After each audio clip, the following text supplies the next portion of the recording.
Good morning or good afternoon, depending upon where you are. I'm Dave Rubenstein, Editor-in-Chief of SD Times, and I'm happy to welcome you to today's program, Turbocharge Web Application Performance. Before we get into that, I have a couple of quick housekeeping announcements.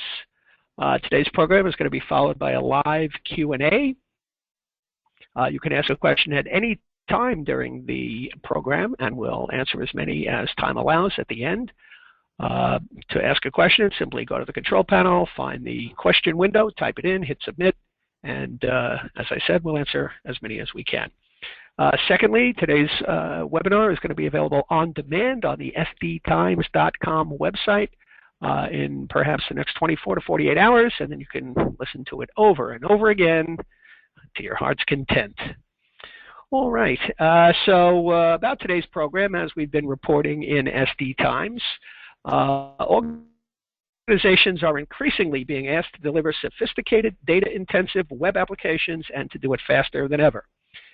Meanwhile, users are demanding high performance and a great user experience across the desktop, tablet, and smartphone. So this presents some challenges, and in today's program, you'll learn how to accelerate web application development and increase performance by up to 10x. So joining us today are Gautam Agrawal, who leads product management at SENCHA.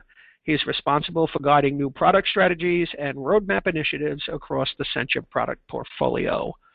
Also with us today is John Jarbo, who's technical marketing manager at SENCHA, and his broad development experience ranging from embedded systems to modern web and mobile application helps him to communicate the benefits and vision of SENCHA technologies. Now to get us started, here's Gautam Agrawal. Thank you, David. Thank you. In today's world, it's really rare to see single monolithic applications working on a single device across all enterprises, whether it is a small enterprise or large enterprises. The IT environments today have become really fragmented, and the end user requirements are very varied and complex. Just looking at desktop alone, there's a wide range of browsers and operating systems that developers are dealing with. And adding to this complexity is the demand that is rising from mobile devices and that ecosystem, which is demanding the same capabilities, same value in terms of software experiences that you see on mobile devices. So developing and supporting web applications across these myriad of devices and platforms, it's really a challenging task. It's really resource intensive and time consuming. In a recent survey, we found that more than half the developers expect that apps are becoming more and more sophisticated, and they will become more sophisticated in the coming years. So the demand for analyzing and visualizing large sets of data, better end user experiences, and extreme performance is really growing at an unprecedented rate. The key areas that we see that still need to be addressed in terms of performance are the data retrieval performance and the rendering performance of any web applications that developers are building for the modern web. Simply put, applications are expected to minimize the time spent waiting for the data to come from the backend and delivered to the browser or app that you're using, and also minimize the time it takes to load the page or render it on the screens that you're using. So in today's webinar, my colleague John and I will address these key areas and talk about how developers can boost their application performances by utilizing some advanced technologies that are already available to be utilized across these applications that you're building for desktop or mobile devices. So let's start with the data retrieval performance. John, tell us about what you're seeing in the industry and what SENCHA and our partners have done recently to help developers boost their application performance. Okay, sure, thank you. So let me make you the presenter so it's easier to navigate for you. Okay, thank you.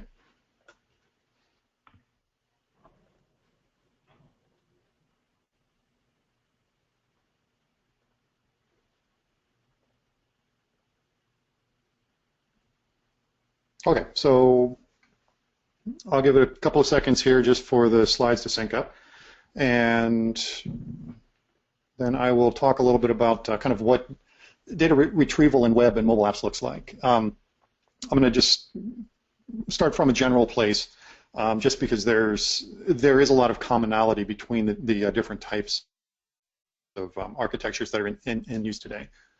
So John, are you sharing? Okay, it shows up now. Go ahead. Okay, and so the typical application architectures today look like kind of a tiered architecture. You have something that's running on the client, some sort of an app, where that client might be a web browser, it might be a mobile device of some sort. And the app itself, of course, has a number of UI components that help create that user experience that that customers and end users are expecting. And then under the covers, there's some sort of a data manager which takes the relevant information from a server somewhere. And on that server tier, we typically have some sort of a web server which is serving up static content such as pages or assets. And then there's also a number of data services which expose more dynamic information to the client application. That can come in a variety of different forms, whether it's coming over some sort of a REST API or a SOAP interface, or some other form of data service which is built on top of XML or RPC or something like that. And then ultimately that dynamic information is coming from a database of some sort, which is running on yet another tier. In some cases, that database might be running on the same physical server as the web server, but in larger applications, typically both the web server and the database can be distributed into a larger system. Perhaps running in a corporate data center, or more often than not nowadays running in the cloud somewhere. And when a user is interacting with the application, typically what they'll need to do is take their user interface, and perhaps they want to look up some information. If they're going on a flight, for example, maybe they want to see what outstanding reservations they currently have. And when they do that within the app, obviously the app needs to contact the server to get that information. It'll perhaps post a query saying, show John's outstanding reservations, and that'll reach out to the server through the data services and request the information. And then typically the server itself needs to contact the database to get that information and return it back to the end user. And both of those kind of red arrows that are shown there, constitute round trips to some sort of a different server. Whether it's on the same physical server is irrelevant. The point is that the application needs to contact the data services, and then the data services need to contact the database, and each of those interactions has a certain amount of overhead, both in terms of communicating over the network, as well as understanding what's being requested, as well as understanding what's been returned back to to the requester. And so one of the first areas that we're going to talk about is being able to minimize the amount of time that's being spent during those interactions. And so the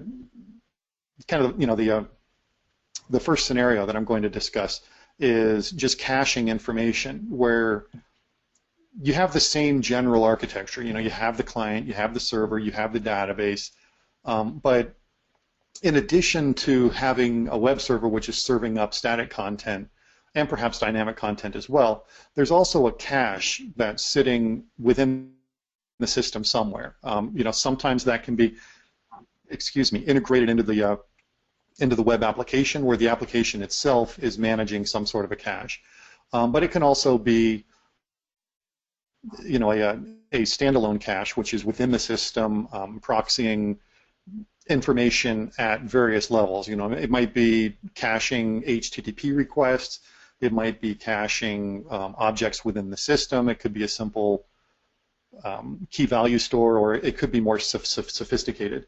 And the way that it fits into the system is that the application is basically the same.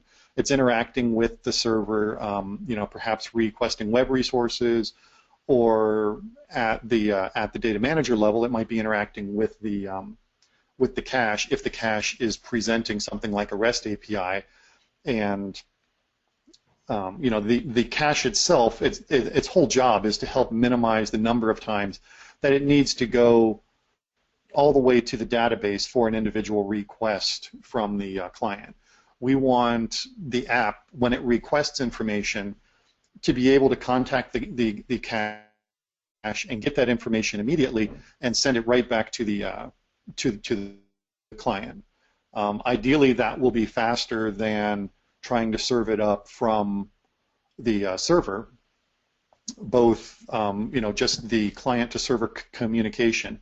And then, of course, ultimately, we are really trying to minimize the number of times that we get that second step of the server trying to contact the database to get the information that's been requested.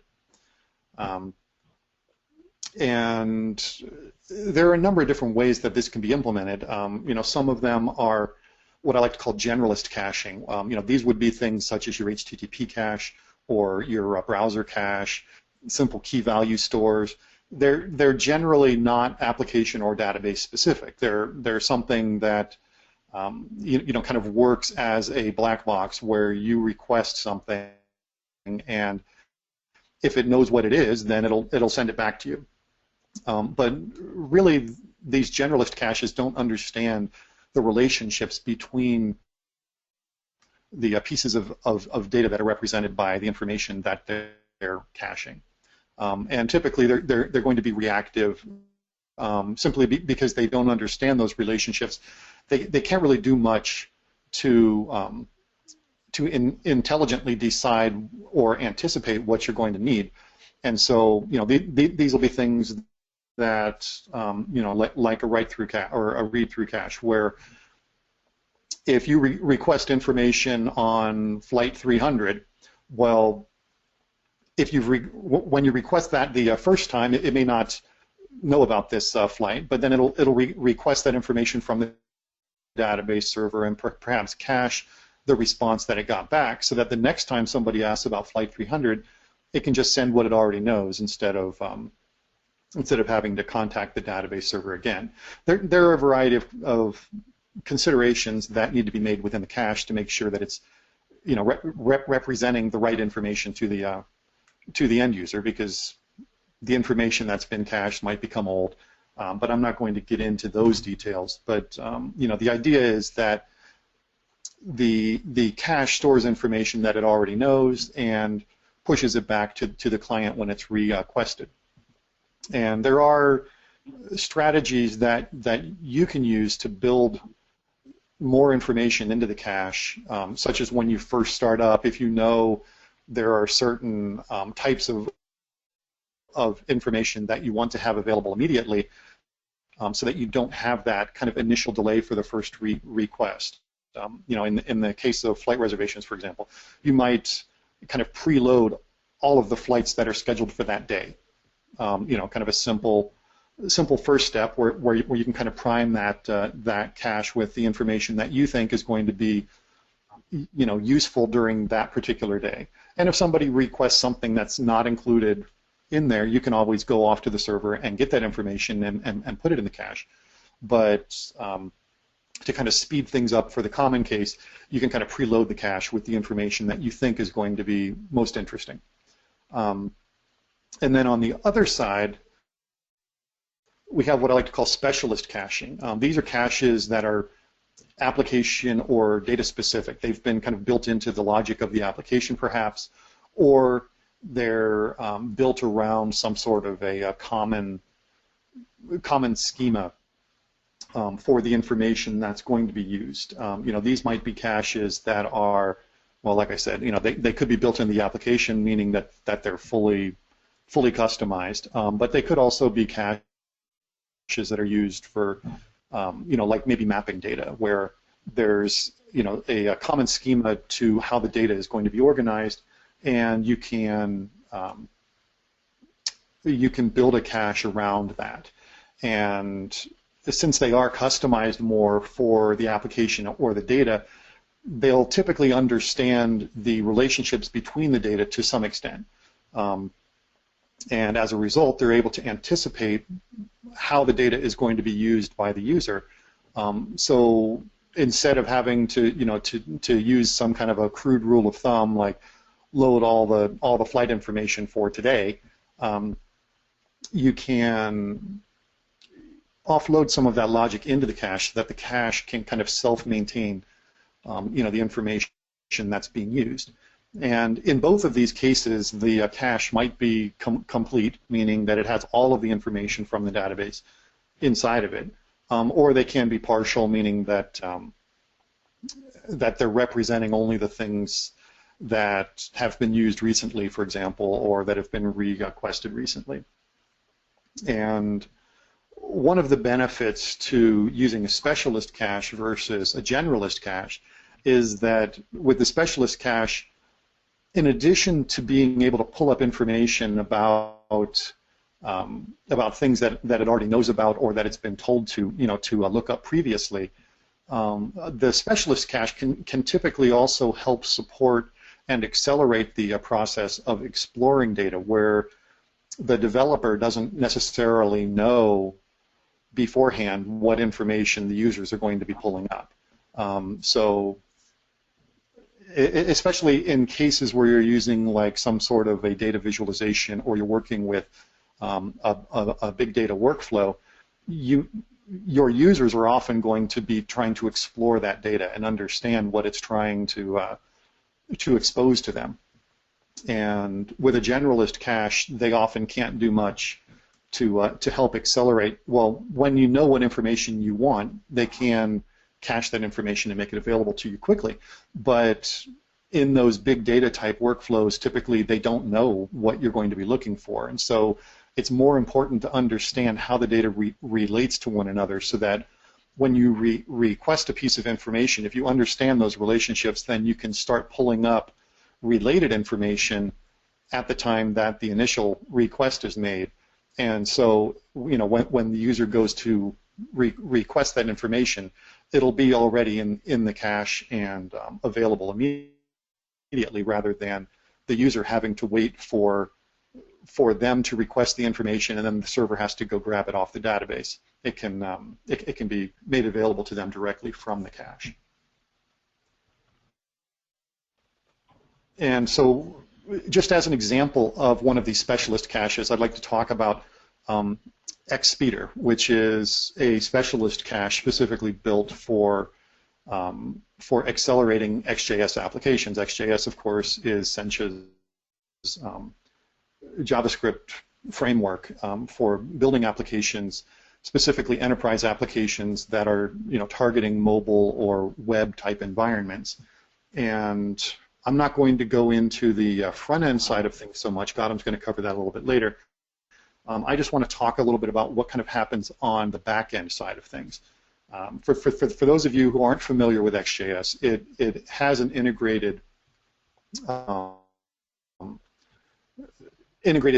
data manager within the application, or within the frameworks, that when you build your application, you can take advantage of that data manager to request information from the server as it's being used. And what Ext Speeder is it's a back-end tool for whatever application it is that you're trying to build. So it's a tool for building a database cache, essentially. And it's been optimized for XJS workflows specifically.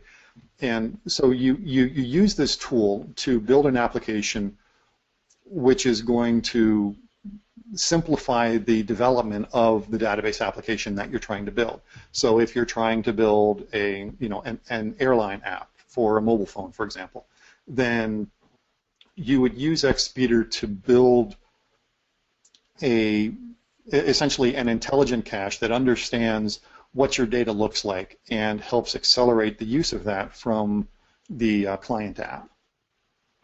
And so you're using Ext Speeder to kind of build this cache system, and then you can leverage, the usual XJS type APIs to interact with the Ext Speeder cache, just like you would to interact with any other type of REST API, which would be available on your server.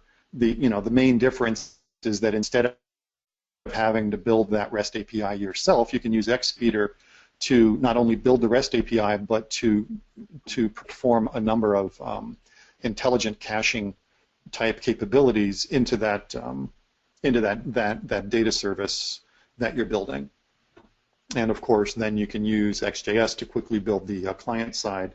And since Ext Speeder and XJS understand, each other, it's very easy to tell the client how to use the Ext Speeder server, and your end users will then, of course, benefit by having this sophisticated cache, which I'm going to go into in a little more detail in just a second, behind the application, so that they get that type of user experience that they need with the level of responsiveness that's going to keep them engaged and really help them be productive with the tool and accomplish what they're trying to do, rather than being frustrated waiting for requests to be processed. Another thing that I'm not going to dwell on too much is that Ext Speeder itself actually generates a great deal of code which handles all of that caching and understanding the relationships between the data. So all of that gets set up in advance, and once you build that caching server, then all of that logic is already kind of built into the system, and you don't need to worry about that from the client side. And since it's automatically generated, you don't actually need to maintain the code manually that's been automatically generated. You can just leverage what's been built by the tool. So you saw kind of the diagram showing the different tiers in a typical application. And so I just want to talk a little bit about how Ext Speeder fits into this thing. So, obviously you have the client, which is requesting information from the server, and the server is doing its usual job of presenting web assets and data services, which are supported by a back-end database. And Ext Speeder fits in as a separate server. I already alluded to this by mentioning that you're building a server caching application. That can be running on the same physical server as the web server, or it can be on its own. It doesn't really matter. The point is that the Ext Speeder application is going to be providing data services as well, which are accelerated beyond what the web server is doing. The web server itself can actually utilize those data services if it wishes to, or it can continue to talk directly to the database backend. And the Ext Speeder application itself uses database introspection to build this complete REST API for the data which it's going to be exposing. And I mentioned a little earlier about how the tool builds a REST API automatically, and that's done through the database introspection. It'll talk to the server, understand all the tables and columns and all that stuff that are available within the database. The tool itself actually is designed to give the developer some control over what's actually going to be made available through the cache. So if you have sensitive information or something that for whatever reason you don't want to make available through the public API, you can use the tool to kind of suppress or hide those tables or columns.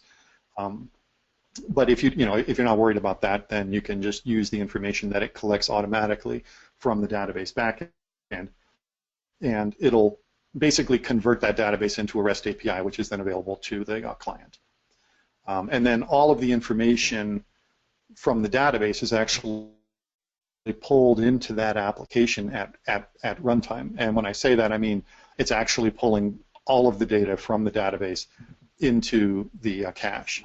So you don't need to worry about telling it what to cache or worrying about contacting the server because all of the data is available within the cache. And then there's some automated refresh logic that makes sure that the in-memory cache doesn't get too far behind what's actually going on in the database itself, because as we mentioned before, the data services on the web server side might be interacting directly with the database. And so there's a risk that the database could have fresher information than the cache.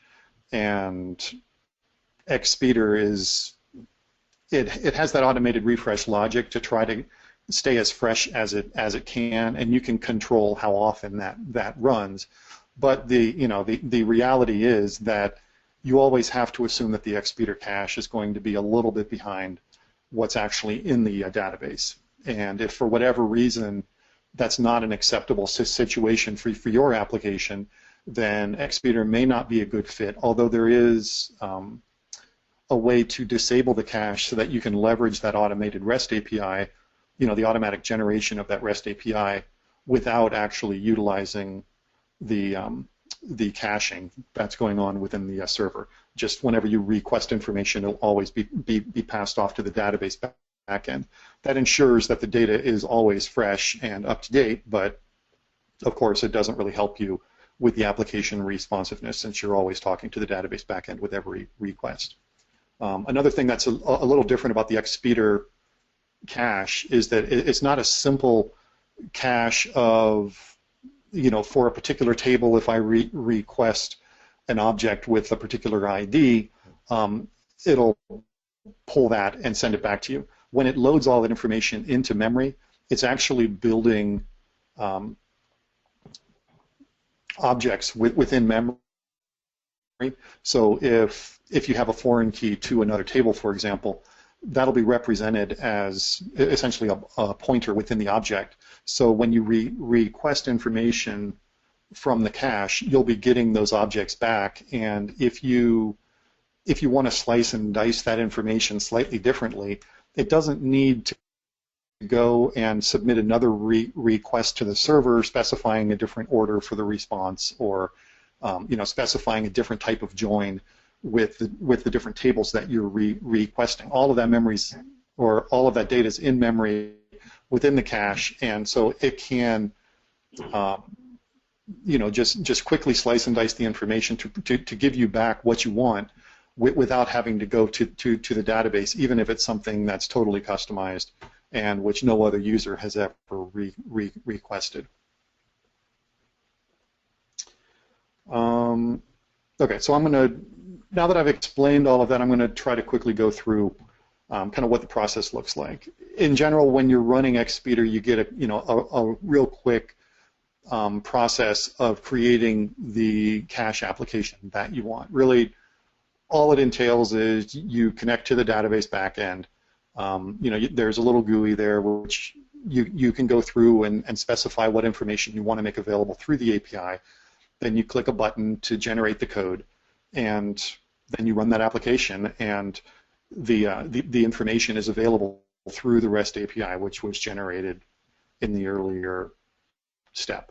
And of course, the benefits, as I already talked about, you get this extreme performance improvement because all the information is available in memory, and you can slice and dice it however you want, and that'll all be coming from memory operations within the cache as opposed to having to ever contact the database backend. So when you're working with very large data sets, it's going to be significantly faster than trying to make multiple requests to the database server specifying different types of joining and slicing and dicing and whatnot. And of course, all the data objects and the relationships are living in the memory of the cache. So you're never going to have to worry about that back-end latency to the database server. That all gets pulled up when the cache is first run, and then it's just available in memory and ready to go. As I mentioned, you're getting the automatically generated REST API, and the application cache, or the cache application itself, is is a Java application, and so you're able to deploy that either standalone as a standalone Java application, or you can deploy it into a standard Java EE server. So if you're using Tomcat or Glassfish or something, you can just take the cache and deploy it into your EE server, and it'll be ready to run with the rest of your application. I don't need to go into this too much. Just the point is that SENCHA, XJS, and Ext Speeder work hand in hand, and it's very simple to build the XJS application and have it talk to the Ext Speeder cache rather than your web application backend. XJS already provides easy access to a number of different types of web services and data services, and Ext Speeder just fits right in there. So if you already have an application that's talking to custom-built data services, then you can just point the proxy at a different URL, and you'll automatically be using the Ext Speeder backend. So now I'm going to show a real quick demo of kind of just to help illustrate the type of speed improvement that you can see. So let me switch over to my other demo application here. So what we're looking at here is just a web application, and I configured it to use two different backends. Using the radio buttons here at the top of the window, it'll use either a traditional backend, which is a backend that I created manually. I wrote the code to query the database and make it available through a REST API.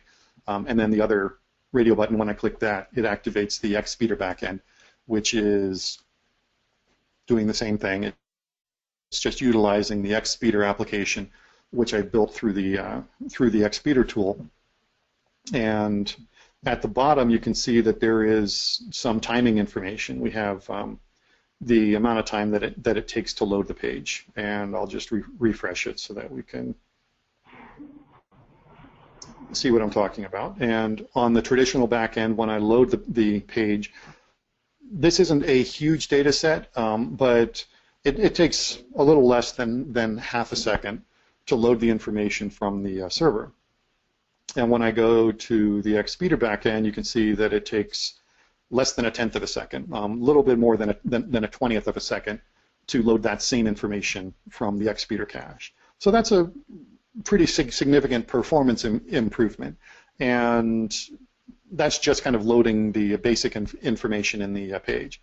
If I do things like sort on a particular column, you can see that it took a tiny amount of time, again, this time a little bit less than a 20th of a second, to sort on the customer column. If I go back to the traditional backend,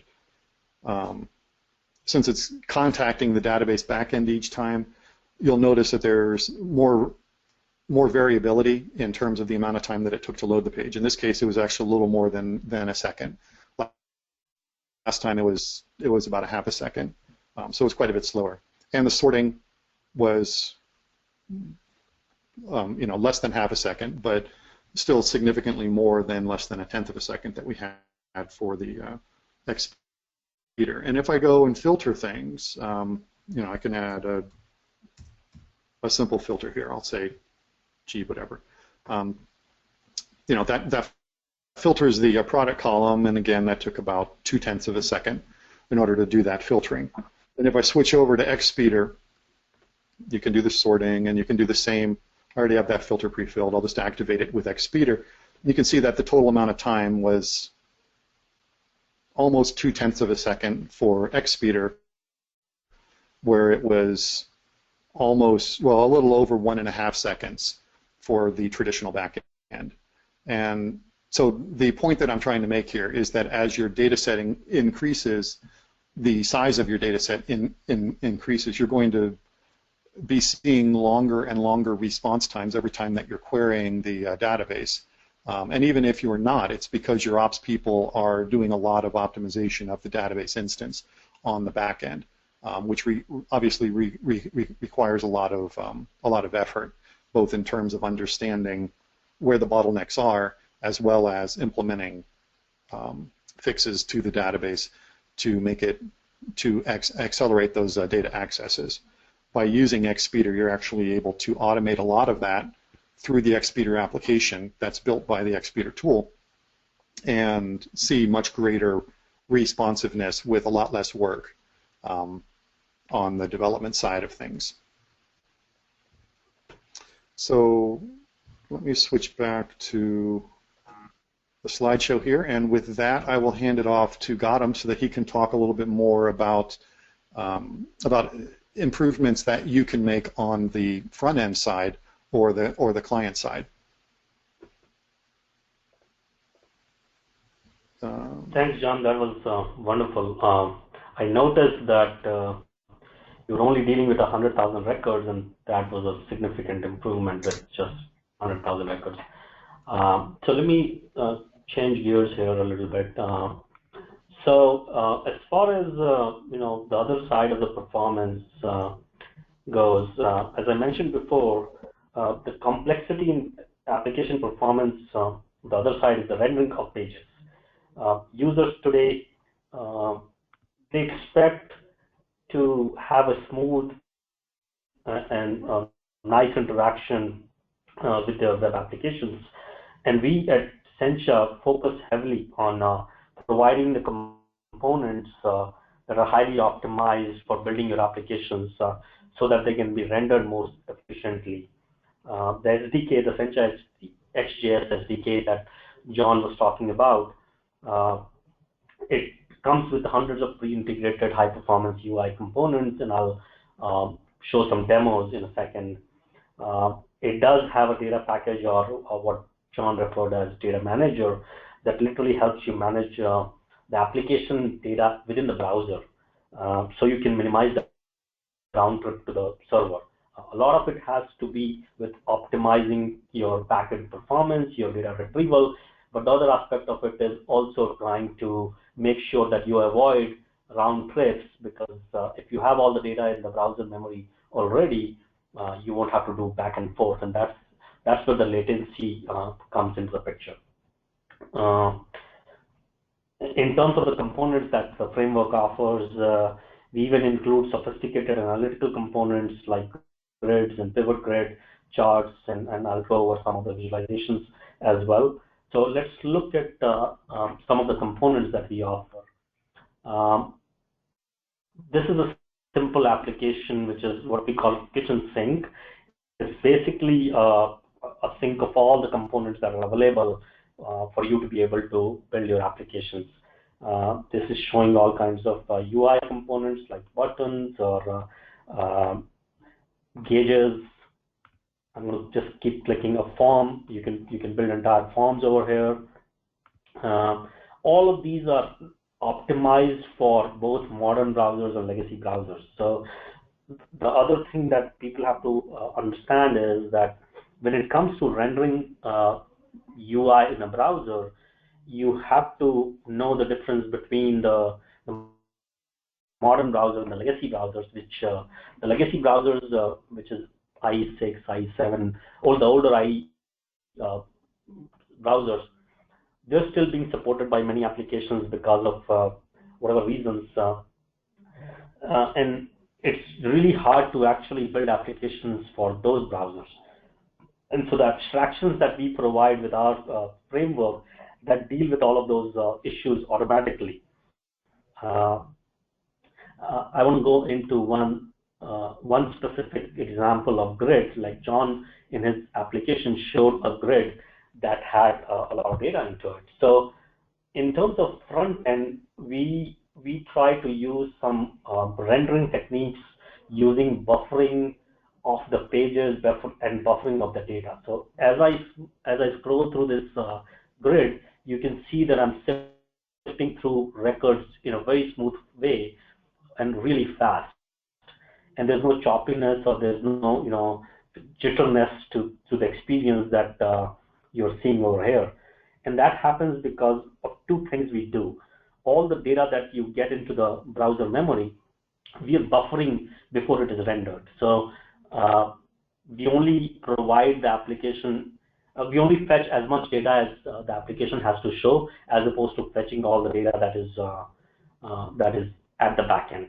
The other important thing when it comes to rendering is all the view that you see in a web application is nothing but markup elements, which we call DOM.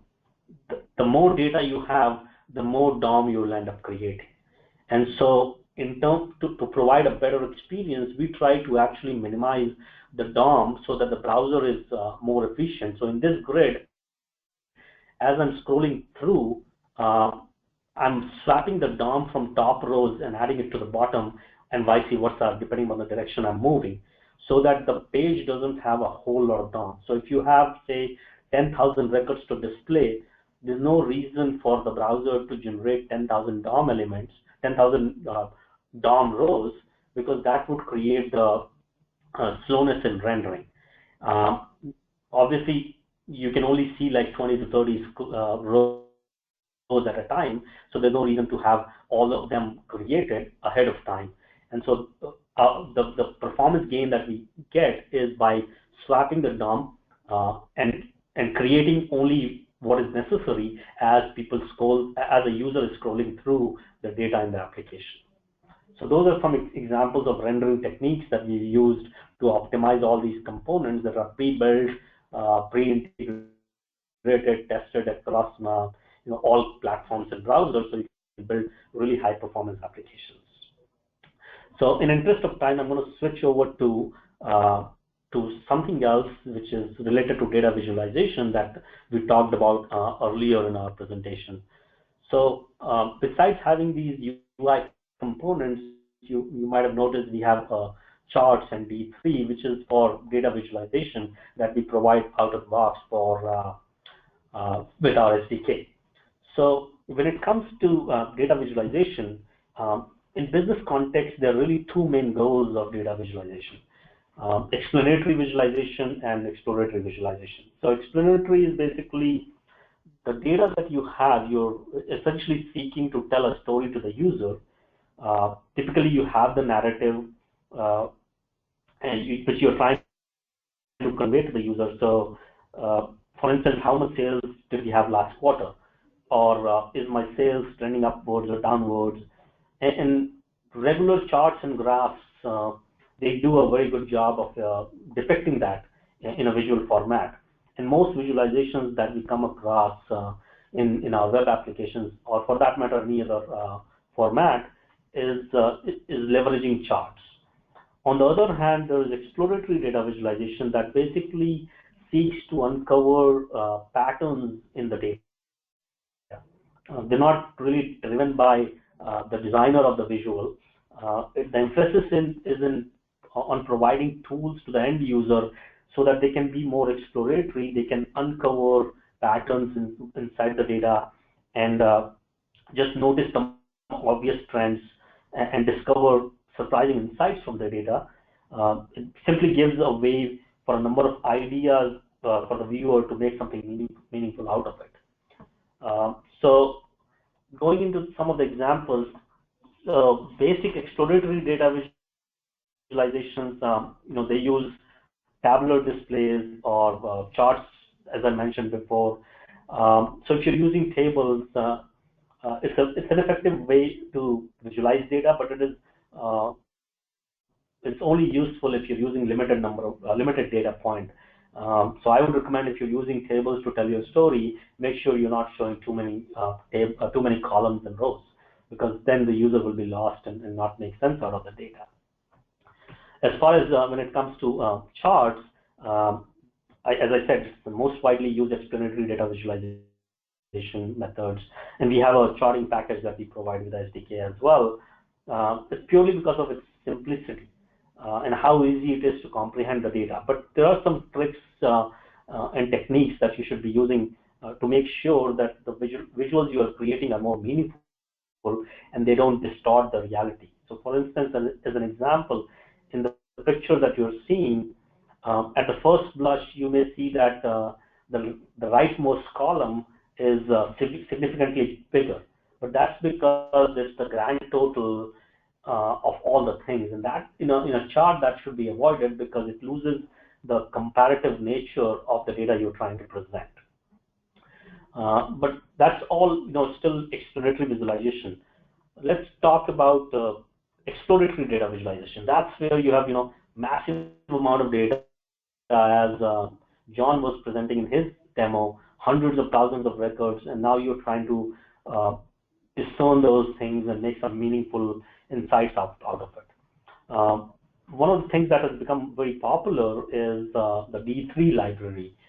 D3 is essentially a JavaScript library for producing dynamic and interactive visualizations like the one you're seeing on your screen using SVG technology, HTML5, CSS standards. And in contrast to other charting solutions, D3 basically gives a greater control over creating the visuals and give a totally different meaning to the data that you're trying to represent. Here's another example of a D3 tree map where the data is hierarchical in nature and the visual is presenting the relationship in tree nodes. So I'm going to get into a demo of what we have done with the D3. So if I go into my components here, I have a D3 set of examples. It's essentially an adapter that we have created with the SENCHA framework that lets the framework talk to D3 visualization seamlessly. For example, if I go into hierarchy, as I was showing in the screen, here you can now interact with that data and within the context of your web applications, and you can your end users can actually explore how they want to, what the data is telling them. And there's a number of different components that we've created in order to provide this seamless interaction. An interesting integration that we have done is with a pivot grid. So for instance, now we have the data, a similar data set that John was showing is available for this application, and the visual on the left is basically a summary of that using our pivot grid component. I can dynamically add, say, another field to slice this data. Now I've sliced this data from a different dimension, and I've represented the visual on the heat map that is using the D3 visualization. And I can go on, and I can keep slicing and dicing this data to basically create visuals that give me more meaningful insights. This is the newest thing that we've added with our framework in order to leverage the D3 visualizations and allow our users to explore the large data sets that they're dealing with.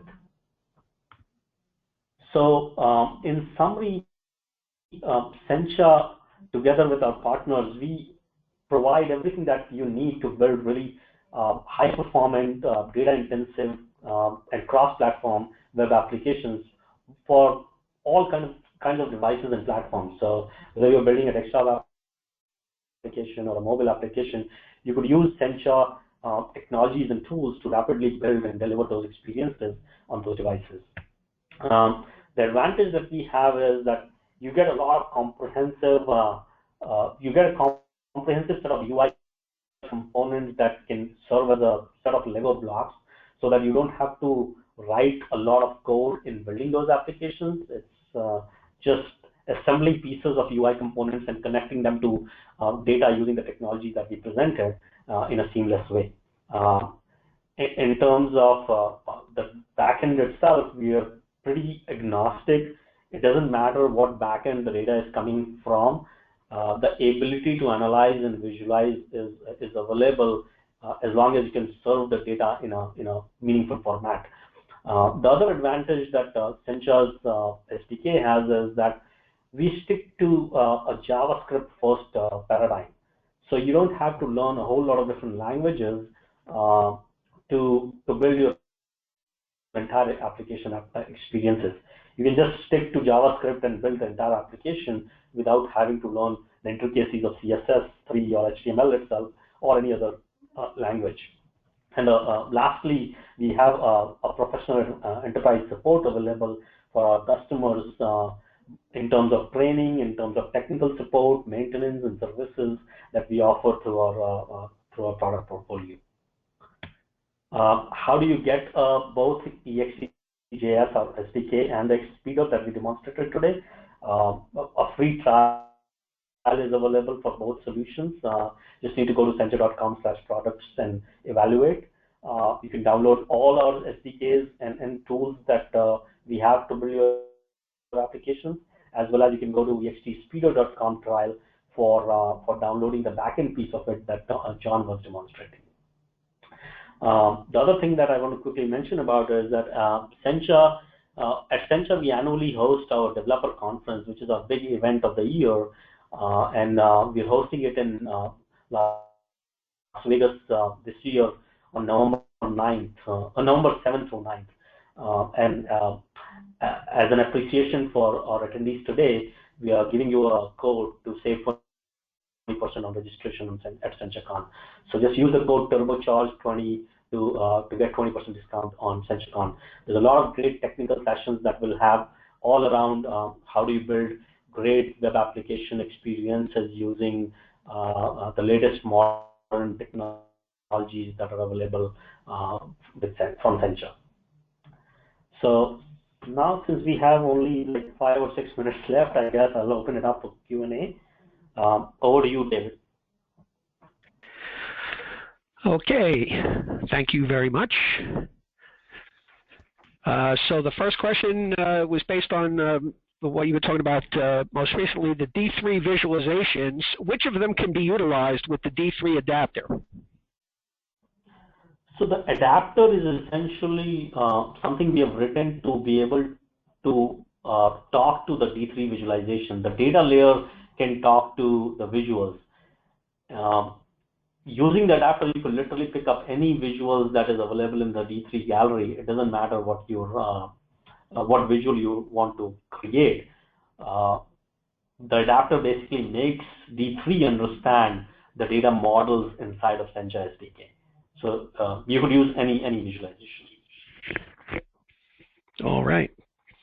Very good. I want to remind our attendees, if they have any questions, now is a good time to. And we'll get to as many again, as I said, as time allows. We are running short on time, so if you don't have a question you want answered quickly, send it right along. Okay, so going to the Ext Speeder, can it be used with charts and pivot grid? Absolutely. So as John showed, I mean, that is working at the back end, an intelligent cache to serve up the data as fast as possible. Obviously, it could be utilized with grids and pivot grids and charts and even D3. That all is possible because the SDK that we have has its own data manager. So, and as I mentioned before, the data manager is basically agnostic. It doesn't matter where the data is coming from, and it's obviously better that if it is coming faster. So yes, you could use the Ext Speeder with any of these components. All right, and another attendee wants to know how much data can Ext Speeder handle in memory? So that's a very good question. We have handled over 100 million elements, rows into columns, on very basic machines like a 4 gig RAM laptop, and obviously you can the performance scales as you add more hardware to it. But on my own laptop, I've fetched database as big as 100 million elements. All right. So we have another question from an attendee. How easily do these tools integrate with IDEs such as Eclipse or Visual Studio? So the SDK that we provide is obviously our flagship product, but along with that, we provide a lot of different tools. One of them is a set of IDE plugins. So most IDEs today like Eclipse or Visual Studio don't really understand the frameworks that are out there. So we have written plugins that basically makes those IDEs understand our SDK, and you get features like code completion or refactoring or other things that are the native IDE features. They get enabled by the use of the plugin. And we have a plugin available for Eclipse, Visual Studio, and all the IDEs from the family of JetBrains IDEs.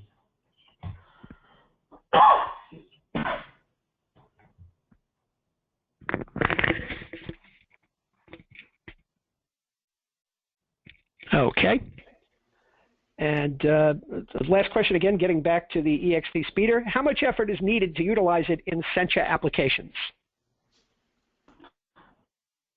So as John said, the REST APIs are automatically generated. It is as simple as just connecting to your database, selecting your tables, and then hitting a button to generate the REST APIs. You can be selective in what you want to generate, as John mentioned. So that's essentially a half an hour effort, and after that, all your data is exposed. It's a matter of how you want to consume into your web application. So from an Ext Speeder perspective, there is a completely automated way of generating your backend APIs to serve up the data. Yeah, and if you're just dropping the Ext Speeder cache into an existing application, I mean, as Gautam said, it takes half an hour, maybe an hour if you include deployment, to build the cache itself. And in terms of modifying the application to use the cache, it really is as simple as just changing one URL on the proxy that tells the app how to, where to go to get the information. You just change the URL from whatever data service you're currently using to the URL for the Ext Speeder application. All right. That's excellent. We're right up against it in terms of time, but I do want to give both John and Gautam 30 seconds or so for a final thought, a final takeaway. So why don't we start with Gautam, and then we'll hear from John. Sure. So in terms of web application performance, we're really excited that we have an end-to-end solution now to really scale up the game completely for large data-intensive applications. So the two big areas that we focused on in today's webinar around the data retrieval and rendering is something that we are championing, and we are coming up with better and better technologies to help our developers deliver great experiences for cross-platform data-intensive applications. Okay.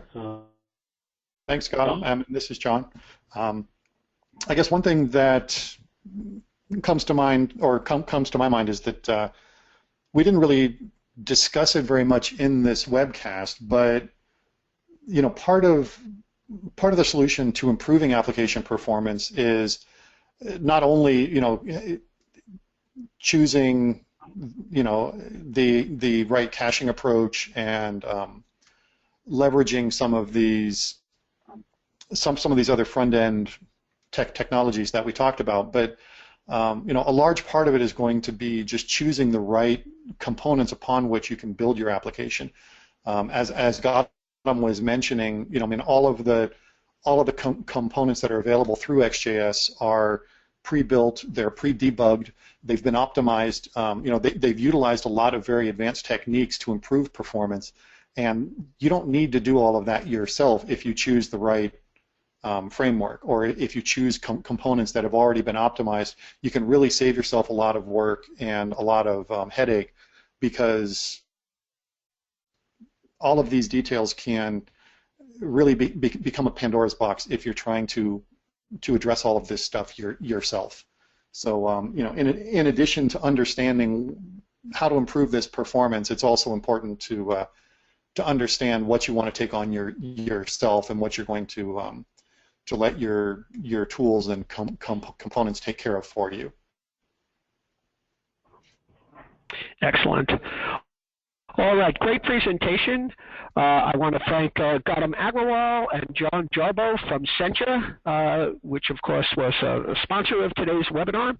And I certainly would like to thank all of our attendees for being with us today. And on behalf of SENCHA, thank you, and until next time, take care. So long.